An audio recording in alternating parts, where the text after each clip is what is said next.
Well, howdy there, Internet people. It's Bo again. So today we are going to talk about how climate change is here. It is absolutely here, and how it's already impacting your wallet. So I think most people know about California. They're having a drought, and it's a bad one. So much so that Governor Newsom basically begged people who lived in urban areas to cut their water consumption by 15%. It's worth noting that in March it went up 19%, and I want to say April was 18%. Because of this, some areas are actually installing flow restrictors to cut down on water usage.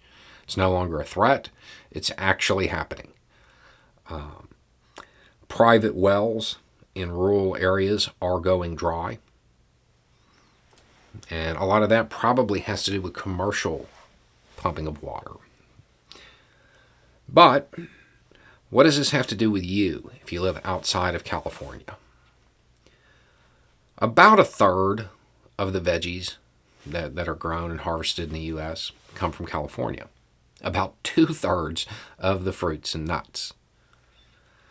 Because of the lack of water, around 400,000 acres of farmland, well, it didn't get planted because they didn't have water to actually produce the crops. What do you think that's going to do to prices where you live? It's here. It's here. You know, when we talk about climate change, because we have been warned about it for so long, we talk about it in the future tense. We shouldn't be. It's here. It's happening now. We're experiencing the negative impacts right now, this minute. But we want to ignore it. Large portions of this country just pretend it's not happening. If you want to know why we have to move away from dirty energy, this is why. It is in your economic interest to do so. If you want to know why we have to maintain a better relationship with the environment, this is why. It's in your economic interest to do so. This is the beginning. Yeah, it's a drought, and it's a drought that's made a whole lot worse because of climate change.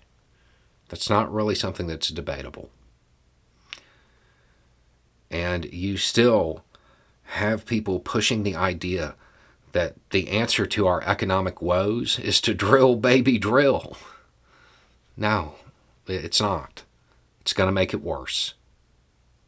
We have to innovate. We don't have a choice. This will only get worse. It will spread. Other states are doing just as poorly. I think Colorado's actually like playing with cloud seeding now. We have to innovate. We have to get away from dirty energy. We have to cut emissions. We do not have a choice. You can have that gas guzzler, or you can have fruit. This is a choice that we have to make, and it's innovations that have to come now. And we have to start building the infrastructure for it now. We don't have a choice. It doesn't matter what your talking head on Fox News says. It doesn't matter what the politician who is in the pocket of big oil says. You're experiencing it now. You're paying for it now. If you want it to stop, there's really only one way. We have to alter the infrastructure of the entire country. Anyway, it's just a thought. Y'all have a good day.